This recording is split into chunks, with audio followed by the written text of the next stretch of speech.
Teens in movies are just as complicated as they are in real life. A conversation with Columbia's Director of Adolescent Medicine, up next on Science Goes to the Movies.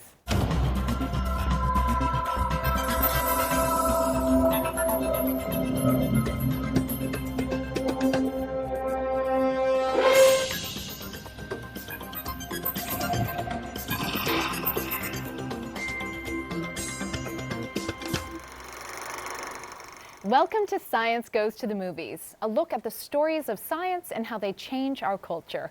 I'm Faith Salie, and today we're going to talk about teen movies with Dr. Karen Soren, Director of Adolescent Medicine at Columbia University Medical Center and New York Presbyterian Hospital. Welcome, Karen. Thank you. After a wild adventure with the Avengers, Tom Holland's Spider-Man comes home to live with Aunt May and try to readjust to the normal life of a teen with a secret superhero identity. There's a little gray area in there, and that's where you operate. Oh, all right. That's not a hug. I'm just grabbing the door for you. All right, kid. Good luck out there. Listen, I know school sucks. Peter, you still with us? Yeah.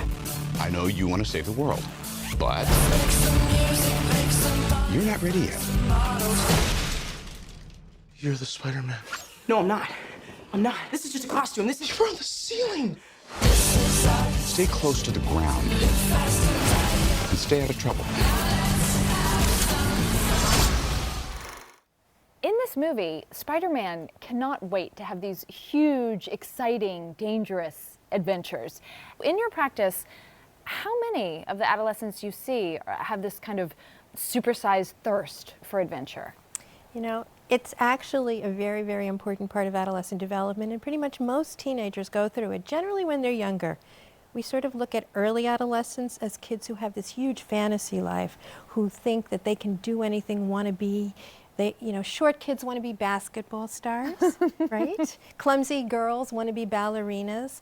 Anything is possible. It's Anyone so can be lovely. president. And it's one of the most wonderful times, I think, this fantasy time of their lives. And kids want to be superheroes. It's totally realistic in adolescent development.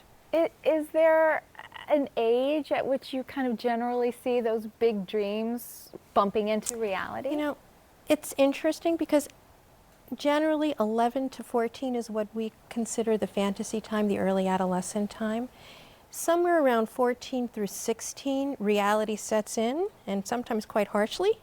And then a lot of those dreams get dashed when kids understand that they can only do so much, that they are limited by certain things. When we see teens portrayed in movies and TV shows, they're often incredibly fearless. Do real-life adolescents with these big dreams and goals also have a kind of fearlessness or recklessness? I think teenagers are quivering masses of anxiety. Oh. It's so interesting, but they want to be fearless. They want to be heroes. I think that's a beautiful dream, but in reality, most adolescents sort of tiptoe through life very, very anxious. Why? Where does that fear come from? Even adolescents with like wonderful supportive families? Yeah, because they're figuring things out. And when they're figuring things out, when your body's changing, when you're psychologically developing, when your brain is changing from abstract to abstract thought, from concrete thought, it's hard, and everything is very tentative. I remember going through puberty and not feeling like it empowered me. I kind of hated it. Like I wasn't ready. I kind of resented it. Becoming comfortable with your body is one of the tasks of adolescence, and it takes years sometimes. Certainly the younger kids are incredibly awkward. It's so hard for them to see their hands and their feet getting big, their pimples, etc., their voices changing for the boys. For the girls, just developing secondary sexual characteristics can be very disconcerting because often their mind is not where their body is. I think one of the problems with teenagers is that their development is not synchronous necessarily, that their mind and emotions are not necessarily developing at the same time as their body is. I remember feeling like, especially if you're a girl, feeling like my body was announcing itself before I wanted it to. Mm-hmm. Absolutely. Is it these kind of basically sexual puberty differences and developments that make adolescence so challenging, or is there a lot more going on? It's only a piece of it. The brain is changing, emotions are changing. How is the brain changing? Well, when you go from childhood to adolescence, first of all, what happens is your brain gets bigger, and then it gets smaller. Things get pruned. So there's this concept where use it or lose it. You have lots of different connections, and unless you nurture those particular connections, they dissipate. At what age? All through adolescence and through all the way into the mid-20s. In addition to that, I think what happens is there's certain parts of the brain that develop quicker, and those are the parts that have to do with reward and risk, reward, and also emotions. That's the amygdala and the ventral striatum. And those parts develop much more quickly than the frontal cortex, which has more to do with rational decision making. Is that when people say executive function? Exactly, exactly. Do you think that that some of these huge changes that happen in adolescence are what draws teenagers to, comic heroes and larger than life tales, because what's happening to teenagers in those stories kind of mythologizes what's happening to them? Absolutely. They need to have a vision of possibilities in order to actually step out of their house sometimes.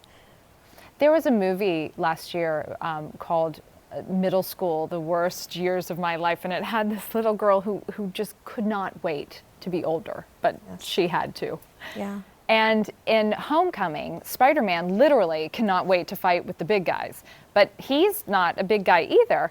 Adolescents are almost there, but there are parts of them that are not yet adult. What parts are those? Clearly, physically, some kids are not adult, but their brain is not adult either. I think one of my favorite lines in Spider-Man is, "Why is everyone treating me like a kid?" And someone says, "Because you are a kid."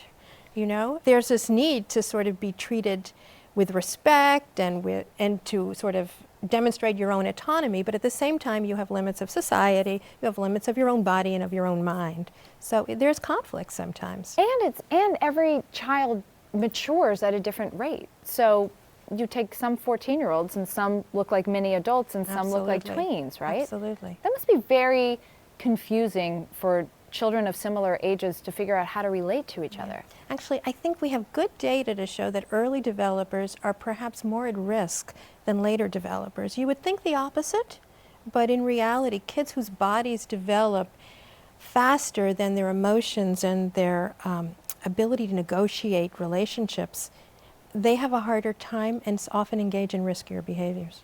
And does that happen to girls more than boys? Yes, but it happens to both.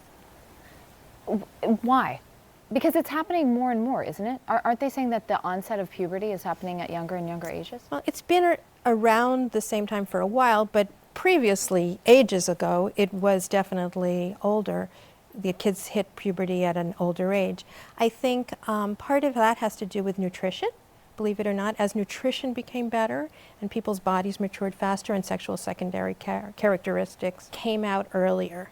Do the teenagers you treat reference teenagers whom they see in popular culture? Yeah, in the last 5 years, 10 years, most of the teenagers, many of the teenagers who I interview want to be, guess what they want to be? I'll ask you, tell me, what do you think they want to be when they grow up? Oh no, is it someone on is it a reality show? Nope. Oh. Nope. And it's not a professional athlete? The younger adolescent boys want to be professional athletes. Let's move them out. But what do they want to be, vampires and werewolves? No. That's tough to achieve. They want to be forensic. Right. Forensic psychologists, work for the BAU, part of the FBI. Oftentimes, actors playing teenagers are long past the zits and awkward phase. Rachel McAdams was 26 in Mean Girls. On Glee, the late Corey Monteith was 28. Cole Sprouse in the upcoming Riverdale series on the CW is 24, but still playing a high school sophomore. If these actors still look like teenagers into their 20s, are they still teenagers? Well, adolescence has sort of expanded its age group. So now pretty much a lot of young adults in their 20s are adolescents for lots of reasons. What reasons? Scientific reasons or cultural Well, reasons? their brain, as we know, still develops into their 20s. So we know that they're still pruning and they're still basically having their executive function sort of take over a little bit more. Okay, so that's one piece of it. But also, if you look at the tasks of adolescents, can they achieve financial independence? Okay? How long does it take? Now with education going way into the 20s, it takes kids a longer time to sort of establish a vocational identity, learn how to support themselves, develop intimacy, figure out who they are as a human being, have relationships that actually work, renegotiate where they are with their parents. I mean, separation is a big part of adolescence, but the end of it is a renegotiation of where you're going to be with your family. But as I'm hearing you describe this, I'm thinking, my mom got married when she was barely 21 and started families. And my parents and the generations before them, they were getting married at 18, 19. Right. You can tell me differently, but I don't think our brains have changed the way we just anatomically and neurologically go through adolescence. So what does it mean that almost for all of Society's history, changed. Society has changed, expectations have changed. but And we were again, all being raised by teenagers in a way. We were right? indeed. People with very little We executive were function. indeed. I mean, what does that mean what does it mean for, say, maybe that's why we were less helicoptered. because they needed to sort out their own Their stuff? own stuff. That's so interesting. Yeah. Is there scientifically speaking, is there sort of a rigid boundary for when adolescence ends? I mean, we like to think, 19 is the end of being a teenager. Do you wake up on your 20th birthday and say, I'm a grown-up now? No, adolescence goes on for quite a long time depending on your context, depending on how self-sufficient you are, depending on where you are educationally, depending on, are you going to be a doctor? Well, if you're going to be a doctor, it's going to take into your late 20s basically before you begin to feel like an adult. You're in school for an awful long time. What would you call those kids in their third year of medical school an adolescent? In a lot of ways, yes. Why? Because they're still figuring things out. They don't have a vocational identity. They know they want to be a doctor, but what kind of doctor? In what kind of practice? What are their interactions with patients going to be? They're still learning. Often they don't have steady relationships yet because there's no time to actually develop them. They are certainly not financially independent at that time. So yeah, they're adolescents. We hear a lot about the effect of hyper-perfection of the movies and how it affects girls, but even in our friendly neighborhood Spider-Man, who is supposed to be a nerd, he has magnificent abs and biceps. He does indeed. Yeah, I mean, short of being bitten by a radioactive spider, is the adolescent body capable of sort of building that kind of, Muscle super mass? musculature? Yeah. Early adolescence, no, you're not capable of that. As you get older into your, basically between the ages of 17 and 21, you can start getting there. Culturally, is childhood lasting longer? I think it's funny. I think childhood is getting shorter and adolescence is getting longer. So I think I've started to see kids dealing with adolescent issues pretty much around the age of 10. And What would you then name an adolescent issue? Like what? certainly body image, relationships, cliques, all the kind of stuff that young adolescents go through, the kids are going through earlier and earlier. School pressure, all that kind of stuff. I always think of childhood as a time when school pressure is not really there. It starts to sort of kick in as you try to find where you're going. And we're seeing that earlier and earlier, 9 and 10. And then at the same time, like I said, I think teenagers aren't getting their heads together that easily, and that young people into their 20s are still struggling. So you're saying Adolescence is basically from 10 to 30. Yeah, that's what I think. you're saying that childhood seems to be getting shorter, but kids' bodies are not staying childlike for a commensurate amount of time, right? There's an asynchrony. There's a conflict between what your body's doing and what your emotions and your mind are doing. And you know, something that you haven't brought up yet, and I'm surprised because I can't imagine adolescence without it, is social media. I mean, how has that changed what it means to be a teenager today? I think social media has changed what it means to be a human being today. You know, adults also are going through the same thing. But yes, you are now not just visible to those who see you in your classroom, in your family, you are now visible to the world. And that excessive visibility, I think, takes a toll, particularly for kids who are struggling with self-esteem and self-image problems. Because you can incessantly compare yourself to other people. There's that quotation, I think it was Teddy Roosevelt said, comparison is the thief of joy. That's true. And you must see patients all the time who, I mean, all they have to do is look at their phones to see what. It's so much easier now to feel inadequate. Yeah, you can feel it all the time and immediately. Exactly. Okay, so how do you know when your kid has become an adult? I guess when they make more money than you. In your case, do you have any kids who have become adults yet?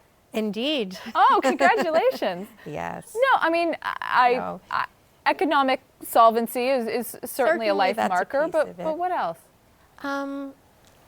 Ideally, when they've established a relationship, intimacy, have the ability to achieve intimacy with another person. I think that's a really important part of adolescence. A person who's not their parent. Right.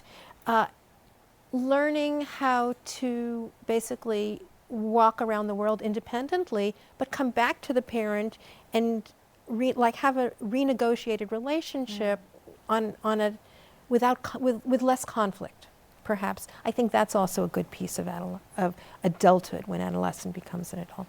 That's a good description because it is life-changing when you recognize that your parents may not be right about stuff. They may not be all wrong either, but they're flawed, and you can still love them. And some people never achieve that, right? And you can choose what the pieces of your parents that you want for yourself. You don't reject everything, but at the same time, you don't completely become a new person. You often have decided what you want from your upbringing to keep as your person. In this year's crop of adolescent dramas, there are, as always, lots of remakes and reboots. Riverdale is a modern take on the old Archie comics, except in our 2016 version of Riverdale, Archie Andrews is sleeping with his teacher, and Betty Cooper is popping her mom's prescriptions. And in the first episode, Archie and Jughead witness a murder. So yeah, the old Archie comics were not like this at all. I was not your brought mom's up on Archie them. comics. Yes, I was totally brought up on them, and this is quite different. I think this portrays adolescence as a moody kind of sexual time, which I think is also a good part of adolescence. It's there, this kind of sultry atmosphere where relationships are negotiated and renegotiated all the time, where you're developing an identity, where sexual identity, sexual orientation is being explored. All these things are, again, part of adolescence, and they're being explored in this comic series. in the time you've been treating teenage patients, have you seen changes in how early sort of sexuality and well, not just sexuality, but sexual exploration takes place? I mean, are kids having sex earlier than they used to, or around about the same age? Some are, some aren't. I mean, I think it's wrong to make complete generalizations. We know that by 19, almost 3/4 of adolescents have had sexual relationships of some kind or another. We do worry about the kids who do it too early because often they don't really understand what they're getting into, and generally they tend to not have relationships that are nurturing when they have sexual experiences way too early. Because of what you do, are you often the first, one of the first, or the only people who knows Yes. what your patients are up Yes, to? yes. What is that like, and what's the legality of knowing that a minor, child is doing something, you may want to tell the parents. Yes, it all depends on state law. In New York, adolescents have the right to get confidential care for reproductive health. So that includes contraception, testing and treating for sexually transmitted infections. That includes pregnancy testing. We also allow adolescents to access mental health care without parental consent, and also to access care for substance use as well. Wow.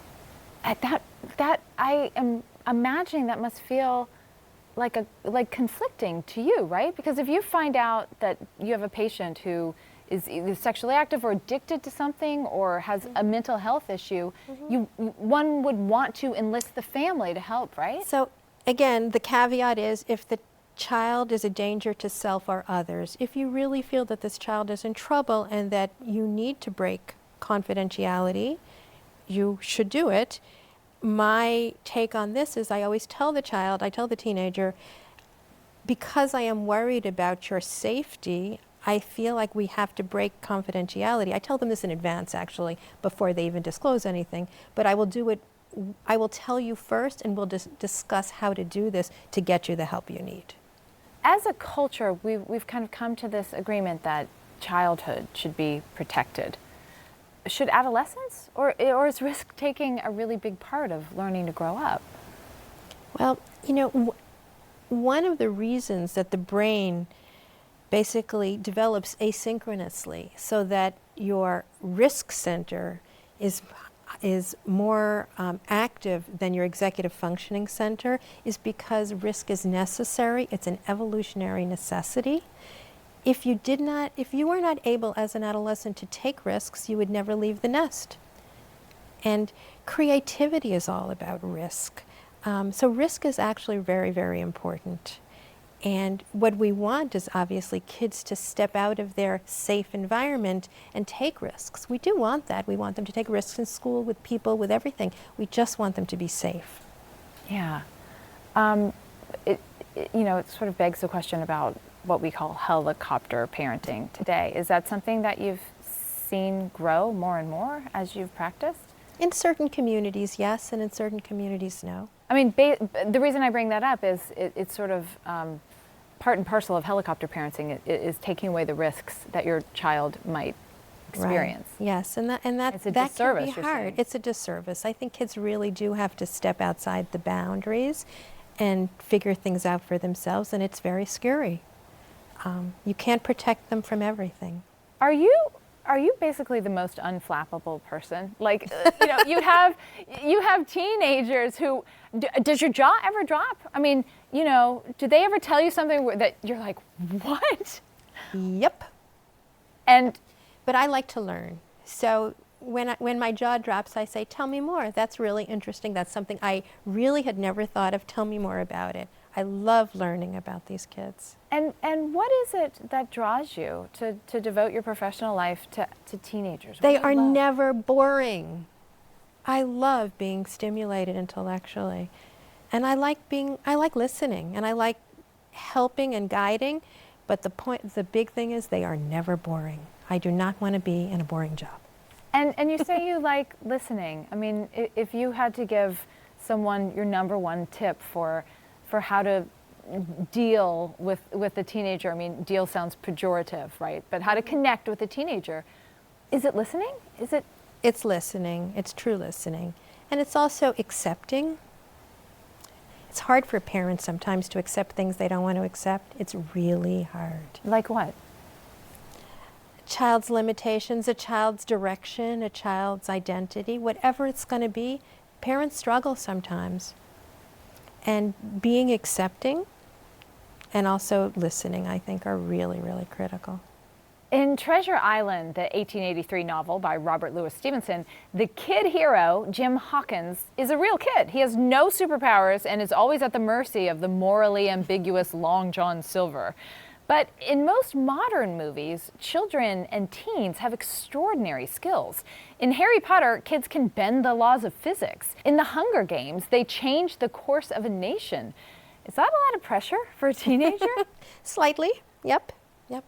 And again, it caters to their fantasy life, to this need to be a hero, to be a rebel, to step outside their box and do something special.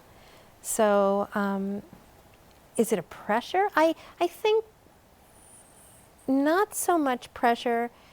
It's nice to have that fantasy life because it helps kids sort of just get themselves out of their immediate environment and sort of think of possibilities. If you wanted to write a movie that starred a teenager, what would you want him or her to experience as the protagonist?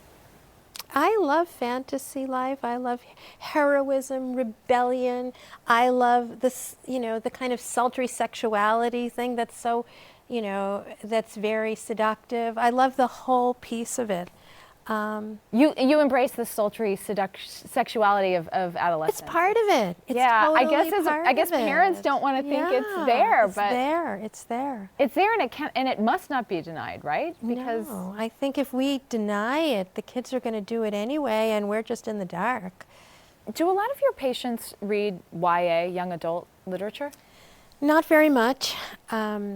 I think some of the younger teens will read some of the books geared for early adolescence, but as a rule, I find that kids read less, and they tend to watch more. They watch more. Yep. So it's a different world. movies and TVs, movies and screen time is very important, the Absolutely. stories that they're seeing. Absolutely. Thank you so much. That's all we have time for today. Thank you very much. Whatever we can't fit into this half hour, we'll share on our Science Goes to the Movies Facebook page. And if you want to watch past episodes, check us out at www.cuny.tv under the Science tab. Or download our app to keep up with everything related to Science Goes to the Movies all in one place.